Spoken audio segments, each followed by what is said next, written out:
Magandang araw mga mag-aaral. Welcome sa ating channel. Ito ang Pinoy Teacher. At ngayong araw, ang ating pag-aaralan ay dividing simple fraction and mixed fractions.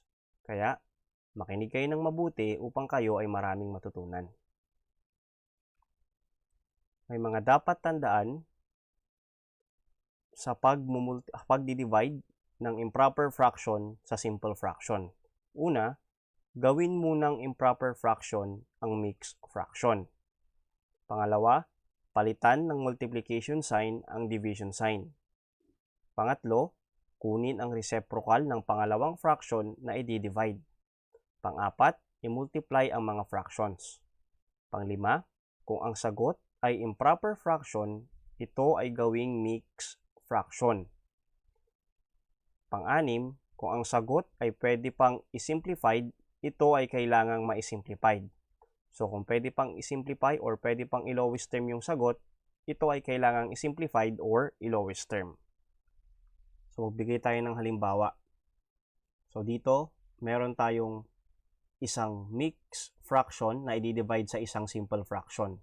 So, 2 and 3/5 divided by 1/3. At ang first step natin, gawin munang improper fraction ang mixed fraction. So, ito yung mixed fraction natin, 2 and 3/5. So, gawin muna daw natin siyang improper fraction. So, paano natin gagawin yon? Ganito. So, ilagay na lang muna natin dito, 2 and 3/5. Kung maalala ninyo, yung ginagawa natin dito is simple lang. Minumultiply lang natin tong whole number natin sa ating denominator at yung sagot ay ina-add lang natin dito sa ating numerator. So, ganun lang yung ginagawa natin, di ba? So, subukan natin. Ano yung ating whole number? 2. I-multiply sa denominator na 5. Tapos, anong susunod? I-add natin yung ating numerator. Ano yung numerator natin? 3. Then, itong magiging denominator dito, 5 pa din. Hindi na magbabago yan. Okay. So, next step, gawin na natin. 2 times 5, 10, plus 3 is 13. So, magiging 13 over 5. Okay. So, ibig sabihin, si 2 and 3/5, pag ginawa natin siyang improper fraction, ito ay magiging 13 over 5. So, nagawa na natin yung first step. So, burahin na lang muna natin to para hindi siya masyadong... Okay. So, yung next step naman yung ating gagawin. Sa next step naman, palitan ng multiplication sign ang division sign. So, ito ay divide or division sign. So, gagawin lang doon natin siyang multiplication sign. Then, kunin ang reciprocal ng pangalawang fraction na i-divide. So, ano yung pangalawang fraction na i-divide natin? Ito. O yung simple fraction natin, 1/3. So, gagawin natin siyang reciprocal. So, pag reciprocal, pagbabalik ta rin lang natin yan. So, magiging 3 over 1. Okay? Next step, i-multiply ang mga fraction. So, i-multiply na natin. Unahin natin yung mga numerator muna. 13 times 3 is 39. Then, isunod natin yung mga denominator. So, 5 times 1 is 5. Okay? Kung mapapansin ninyo, ito ay isang improper fraction kasi mas mataas yung value ng numerator kaysa sa denominator. At pag improper fraction, ano yung gagawin? Kung ang sagot ay improper fraction, ito ay gagawing mixed fraction. So, paano natin gagawing mixed fraction si 39 over 5 na improper fraction? So, madali lang. Gagamit lang tayo ng long division. So, 39, di-divide lang natin kay 5. So, yung dividend, yung ating numerator na 39, yung divisor is yung ating denominator na 5. So, divide lang natin. 39 divided by 5. So, ang pinakamalapit ay 7. Kasi pag 8 yan, 40 sobra na. 7 times 5 is 35. So, subtract lang. 9 minus 5, 4. 3 minus 3, 0. Di na kailangang ilagay. So kung papansinin natin, pwede na tayong tumigil kasi si 4 ay remainder na dahil mas maliit na tong dividend na to kaysa dito sa ating divisor. So i-arrange na lang natin sila para maging mixed number. So ganito lagyan ko ulit ng arrow dito, lagyan ko lang ng arrow para mas makuha ninyo. Ibig sabihin, ito yung pinakaunang ilalagay natin. So ito yung magiging whole number. Yung 4, yung susunod, yung magiging numerator, at yung 5, yung ating magiging denominator. So ito na yon. So, ibig sabihin, ang magiging final answer natin para dito, 2 3/5 divided by 1/3 is equivalent to 39 over 5 or 7 4/5. So, ito na yung ating final answer. Ganun lang kadali. Okay? Okay, so magkaroon tayo ng isa pang halimbawa. So, isa pang halimbawa, 1 3/4 divided by 1 over 7. So, yung first step, yung ating improper fraction dito, o yung ating mixed fraction dito, gagawin muna natin siyang improper fraction. So, dito na lang natin siya gawing improper fraction. So, 1 3/4. So, madali lang naman. Ang unang gagawin is i-multiply lang natin yung whole number. So, itong whole number natin na 1, i-multiply lang natin dito sa ating denominator, tapos ipa-plus lang natin yung sagot sa numerator natin na 3. So, magiging ganito. 1 times 4. So, ito yung 1. Nilagay ko lang dyan. Si 4, nilagay ko lang dito. Maglagay tayo ng open and close parenthesis para hindi tayo malito. Then, ipa-plus lang natin tong numerator natin na 3. Plus 3. At yung ilalagay natin dito na pinaka-denominator natin is 4 pa din. Saan ang galing tong 4 na to? Dito. Kokopyahin nyo lang yan. Okay, next, isolve na natin to. 1 times 4 is 4 plus 3 is 7. So, magiging 7 over 4 na yan. So, ibig sabihin, si 1 3/4, pag ginawa natin siyang mixed number, magiging siyang 7 over 4.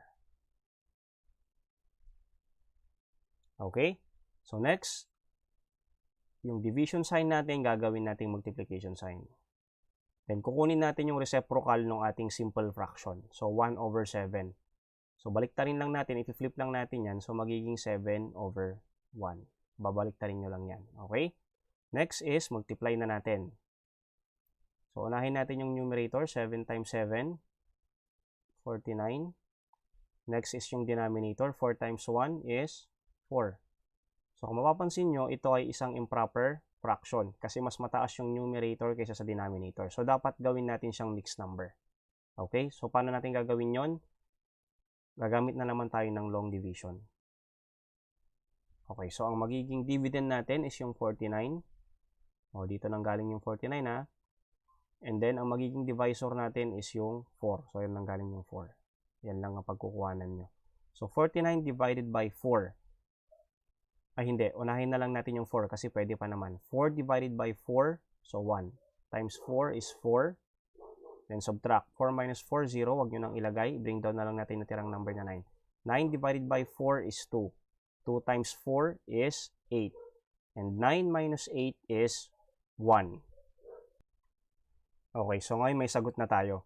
Kasi itong dividend natin na 1, mas maliit na kaysa dito sa divisor natin. So, hindi na natin pwedeng i-divide. Consider na to as remainder. So, ayusin na natin siya. Uunahin natin isusulat itong ating quotient. Yun ang ating magiging whole number. At yung ating divisor dito sa ilalim na number 1, so itong 1 dito, ito yung ating magiging numerator. Okay. And then, ang magiging denominator naman natin is itong 4. Okay. So, yan na. So, ang ating magiging final answer, 1 3/4 divided by 1/7 is equivalent to 49 over 4 or 12 and 1/4. Ito na yung ating final answer. Okay? So, ganun lang siya kasimple. Okay, so magkaroon ulit tayo ng isa pang example. So, we have 2 and 2, 6 divided by 2/4. So, first step, gawin muna nating improper fraction itong mixed number natin dito. Mixed fraction natin na 2 and 2, 6. So, dito na lang natin ilagay. So, first is, ito ay imumultiply lang natin yung ating whole number na 2. So, itong whole number natin, imumultiply lang natin siya dito sa ating denominator. At yung sagot ay ipa-plus lang natin dito sa ating numerator. Okay, 2 times 6, 12, plus 2 is 14. Pagkatapos, kukopyahin lang natin yung ating dating denominator dito, which is number 6. Next, papalitan lang natin ng multiplication sign yung ating division sign. At kukunin lang natin yung reciprocal ng ating simple fraction. So, 2/4, kukunin natin yung reciprocal, babaliktarin lang natin yan. Magiging 4/2. Then, magpuproceed na tayo sa multiplication. So, unahin natin tong mga numerator. So, ito muna ang unahin natin. 14 times 4. So, 14 times 4 is equivalent to 56. Then, 6 times 2 is 12. So, once again, nakakuha tayo ng improper fraction. So, gamit lang tayo ng long division para itong improper fraction na to ay magawa nating mixed number. Okay. So, 56 yung ating dividend, then 12 yung ating divisor. So, ang pinakamagandang gamitin dito is 4. 4 times 12 is 48. Subtract. 56 minus 48 is 8. So, kung titingnan natin to, syempre, ang pinakauna natin ilalagay is yung 4. Yon. Susunod is yung 8. Ito. And then, last is yung 12. Okay. Kung papansinin natin to, okay na tong sagot na to, di ba? Kaso nga lang, si 8, 12 ay meron pang lowest term. So, dapat i-lowest term muna natin. Okay? And then, yung 4, kukopyahin na lang natin. So, pag ginawa natin lowest term yan, syempre, yung 4 dito na lang yan. Itong 8 tsaka 12 ang ating lowest term. So, gamit na lang tayo ng prime factorization. So, kunin muna natin yung factors ni prime numbers ni 12. Factor 10 na lang gamitin natin. 2 times 4. Ito, meron pa 2 times 2. Meron pa ba? Wala na. Kasi ito ay prime numbers na. So, kunin lahat ng prime numbers. So, ang factors ni 8 ay 2 times 2 times 2. Si 12 naman, pwede yung 2 times 6. Si 3 meron pa 2, ay si 6 meron pa times 3. Meron pa ba? Wala na. Kasi prime numbers na itong mga natira. Okay, so kunin lang natin lahat ng prime numbers. So, 2 times 2 times 3. Okay, yung rule natin, pag gumagamit tayo ng prime factorization at tayo nag-lowest term, ika-cancel out lang natin lahat ng magkakaparehas na number. O lahat ng numbers na magkaparehas sa dalawang numbers na kinukuhanan natin ng prime numbers or ng factors. So, parehas silang may 2, buburahin na natin yan. Ano pa? Parehas din silang may 2 pa dito. Meron pa ba? Wala na. So, anong natira sa taas? 2. Sa baba, anong natira? 3. So, ibig sabihin, pag nilowest term natin si 4 and 8, 12, ang magiging sagot natin ay 4 and 2/3. Saan nakuha si 4? Yon. Kukopyahin nyo lang yan, then ililipat nyo lang dito. Itong 2/3, dito siya nanggaling. Ilalagay nyo lang siya doon. Okay? So, ang magiging final answer natin dito, 2 and 2, 6 divided by 2/4 is equivalent to 56 over 12 or 4 and 2/3. Ito na yung ating final na answer. 4 and 2/3. Okay? So, let's have another example. Minsan, may mga case na ang nauuna is yung simple fraction. So, halimbawa, 2 fifth divided by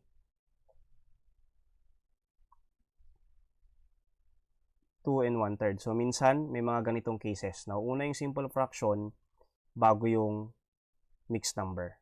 So, huwag kayong malito. Parehas din lang yung gagawin nating proseso. Pero dito, para mas hindi kayo malito, sulat nyo muna dito sa kabila. Okay, so 2/5, then division sign. Pero ito, huwag nyo siyang isusulat muna dito na buo. Bago nyo siya ilagay dito, gawin nyo muna tong improper fraction. So, kung gagawin nating improper fraction si 2 and 1/3, ito ay magiging, so 2 times nyo lang dyan, then yung sagot, i-plus nyo lang dyan. 2 times 3, so parang magiging ganito yung arrangement niya, plus 1.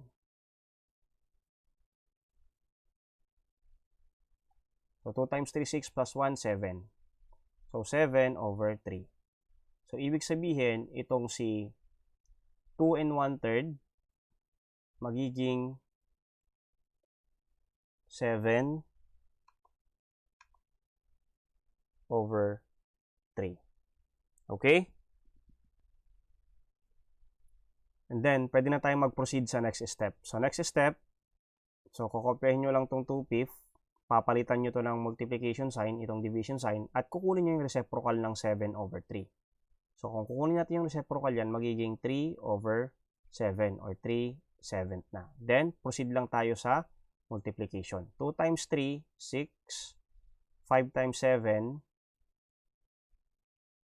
35.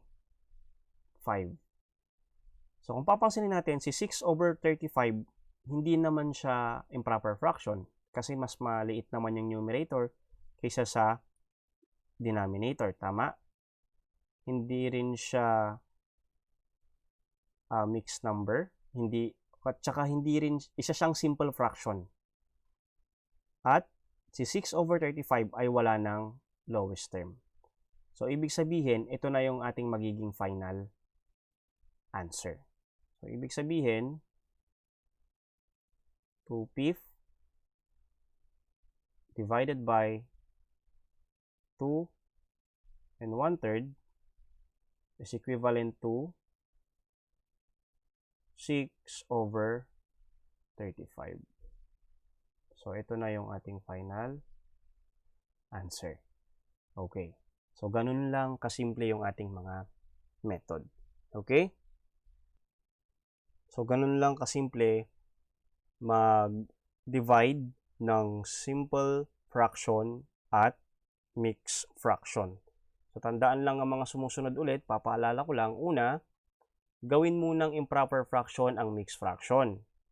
Pagkatapos, palitan ng multiplication sign ang division sign. Pangatlo, kunin ang reciprocal ng pangalawang fraction na i-divide o yung ating simple fraction. Kunin nyo yung reciprocal niya. Pagbaliktarin nyo lang yung numerator tsaka denominator. Pang-apat, i-multiply ang mga fractions.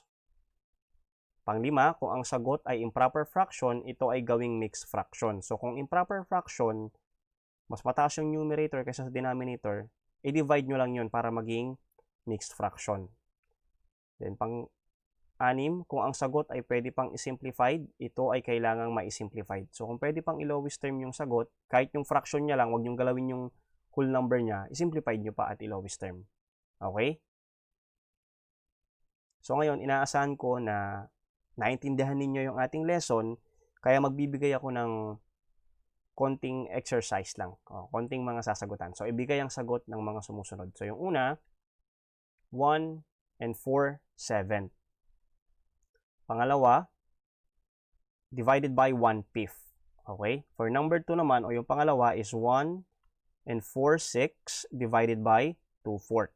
At yung pangatlo natin, 3/5 divided by 1 and 2/3. Okay? So, pwede mong i-pause muna ang video para ikaw ay makapagsagot muna. Good luck!